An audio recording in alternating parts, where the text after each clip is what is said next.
आज एवढं वारं वावदाळ होतं की अक्षरशः आमची एक दोन आंब्याची झाडंसुद्धा तुटली.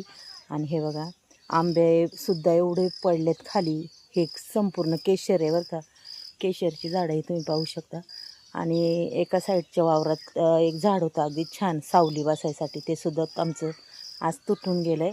आणि मला खूप वाईट लागतं मला ते झाड तुटल्यामुळे. हो का, काय आंबे फुटल्यात. आता हे फुटलेले तर काय बाजारात चालणार नाही आहे, पण जेवढे चांगले चांगले तेवढे आपण गोळा करूया. हे बघा इकडं बी पाहू शकता तुम्ही, अगदी भरपूर साऱ्या कायऱ्या पडल्यात. हे बघा तुम्हाला अक्षरशः दिसत असतील ह्या कायऱ्या पडल्या पहा. म्हणजे एका वादळाने, म्हणजे किती पहा, एक वादळ थोडंसं तेच लय होतं शेतकऱ्याला. मग पहा किती नुकसान झाले. हा एवढेच आंबे नाही पडले, तिकडे खालीसुद्धा नदीच्या कडेला आंबा आहे, त्याचेसुद्धा लई आंबे पडलेत.